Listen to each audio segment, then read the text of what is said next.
मुख्यमंत्रीपदाचा चेहरा आता जाहीर करण्याचं काही कारण नाही। निवडणुकीनंतर संख्याबळानुसार त्याचा निर्णय घेतला जाईल, शरद पवारांची स्पष्टोक्ती। पुण्यातल्या काँग्रेस भवनात प्रदेशाध्यक्ष नाना पटोलेंना खांद्यावर घेऊन भावी मुख्यमंत्री अशा दिल्या घोषणा। आबा बागुल यांना पुण्यातील पर्वती मतदारसंघातून विधानसभा उमेदवारी देण्याची मागणी। बैठक संपल्यानंतर घोषणाबाजी।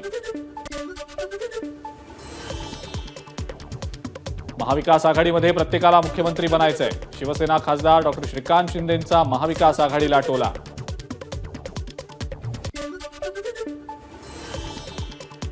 लोकसभा निवडणुकीत बंडखोरी केलेले काँग्रेसचे माजी नेते बाजीराव खाडे यांचा राष्ट्रवादी शरदचंद्र पवार पक्षामध्ये प्रवेश।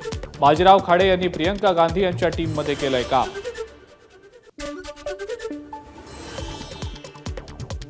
शरद पवार आपसे बैर नहीं लेकिन समरजीत तेरी खैर नहीं, हसन मुश्रीफांचा घाडगेंना इशारा। त्यामुळे कागलमध्ये समरजीत घाडगे विरुद्ध हसन मुश्रीफ असा सामना जवळपास निश्चित। मुश्रीफांकडून या आधीही धमक्या आल्या आहेत। शरद पवार आता सोबत आहेत, त्यामुळे काहीही काळजी वाटत नाही। मुश्रीफांच्या धमकीवर समरजीत घाडगेंची प्रतिक्रिया।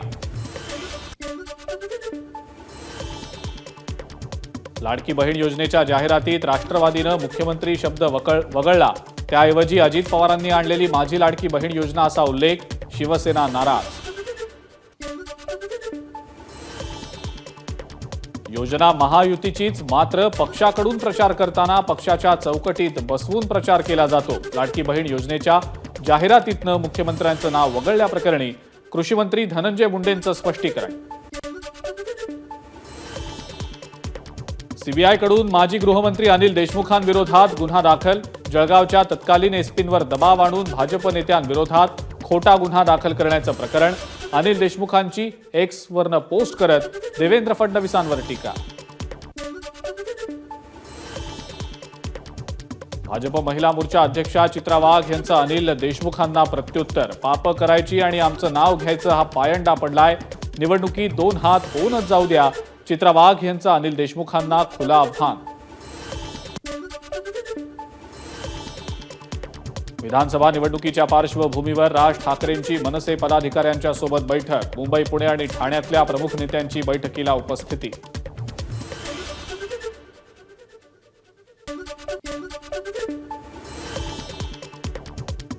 शरद पवार 1-2 दिवसानंतर 1-2 स्टेप मागे पुढे जातात। निवडणुकीच्या वेळेला काय बोलतील ते कोणी सांगू शकत नाही। शरद पवारांच्या मुख्यमंत्रीपदाबाबतच्या वक्तव्यावर खासदार नारायण राणेंची प्रतिक्रिया। बुलढाण्यात माजी आमदार हर्षवर्धन सपकाळ यांची आमदार संजय गायकवाडांवर टीका। 5 वर्षात काय विकास केला ते जनतेसमोर आणण्याचं दिलं आव्हान। गायकवाडांनी विकास न करता 500 एकर शेती कमावल्याचाही फेसबुक पोस्टमध्ये केला उल्लेख। एकनाथ खडसेच पक्ष प्रवेशाबाबत चांगलं मत मांडू शकतील। त्यांच्या भाजप प्रवेशाचा निर्णय वरिष्ठ पातळीवरचा, त्यावर बोलू शकेन एवढी मी मोठी नाही, रक्षा खडसेंची प्रतिक्रिया। एकनाथ खडसे माझे वडील आहेत, ते माझ्यासोबत राहिले तर आनंदच आहे, मात्र याबाबत ते स्वतंत्र, तेच याचा निर्णय घेतील आणि भूमिका स्पष्ट करू शकतील, रोहिणी खडसेंचं वक्तव्य। पुरंदर विधानसभेची जागा भाजपला सुटावी, माजी आमदार अशोक टेकवडे यांची देवेंद्र फडणवीसांकडे मागणी। विधानसभा निवडणुकीच्या पार्श्वभूमीवर सर्वांना जागा मागण्याचा हक्क। पुरंदर विधानसभेबाबत वरिष्ठ जो निर्णय घेतील तो मान्य, शिवसेना नेते विजय शिवतारेंची प्रतिक्रिया। पुण्यातल्या काँग्रेस भवनमध्ये काँग्रेस नेत्यांच्या आढावा बैठकीत मराठा समाजाच्या तरुणांची घोषणाबाजी। प्रदेशाध्यक्ष नाना पटोलेंनी बैठकीबाहेर जात केली आंदोलकांसोबत चर्चा। लोकसभा निवडणुकीत राष्ट्रवादीनं मुरलीधर मोहोळ यांचं काम केलं नाही, पंकजा मुंडेंसमोर। वडगाव शेरी विधानसभा मतदारसंघातल्या पदाधिकाऱ्यांची तक्रार, राष्ट्रवादीचं काम करणार नसल्याचा दिला इशारा। सांगलीमध्ये काँग्रेसमध्ये उमेदवारीवर न होत असलेल्या गडबाजीत भाजपचा हात, काँग्रेसचे शहर जिल्हाध्यक्ष पृथ्वीराज पाटील यांचा आरोप। राष्ट्रवादीकडून विधान परिषदेसाठी 3 नावांची लवकरच शिफारस। रुपाली चाकणकर, सिद्धार्थ कांबळे आणि आनंद परांजपे यांची नावं दिली जाण्याची शक्यता। एबीपी माझाला महायुतीच्या सूत्रांची माहिती। चिंचवडमध्ये भाजपच्या अश्विनी जगताप विद्यमान आमदार, त्यामुळे ही जागा भाजपला सुटण्याची शक्यता. अजित पवारांचे खंदे समर्थक नाना काटे तुतारी फुंकणार का, याकडे लक्ष. स्टेनलेस स्टील वापरलं असतं तर पुतळा कोसळला नसता. मालवणमधला पुतळा कोसळल्याच्या दुर्घटनेवर केंद्रीय मंत्री नितीन गडकरींचं मत.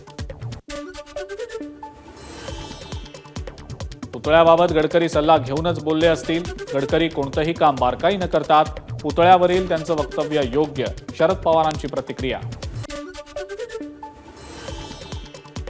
नितीन गडकरी म्हणतात ते योग्य. पुतळा स्टेनलेस स्टीलचा असता तर पडलाच नसता. पुतळा अभ्यास न करता उभारला, विजय वडेट्टीवारांचा आरोप. शिल्पकार आपटे पोलिसांच्या हाती का लागत नाही, संजय राऊतांचा सवाल. पुतळ्यासाठी 15 कोटी रुपये मंजूर झालेले असताना 15 ते 16 लाखात पुतळा उभारण्यात आल्याचा राऊतांचा आरोप. सुरतेवर स्वारी करण्याचा शिवरायांचा उद्देश वेगळा होता. इतिहास तज्ज्ञांनीही ते सिद्ध केलंय. त्यामुळे शिवरायांचा खोटा इतिहास जनतेसमोर मांडू नका, नाव न घेता पवारांचा फडणवीसांना टोला. ज्येष्ठ इतिहास संशोधक डॉक्टर जयसिंगराव पवारांनी फडणवीसांना फटकारलंय.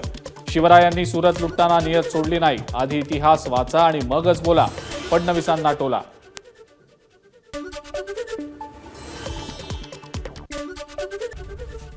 एबीपी माझा, उघडा डोळे बघा नीट.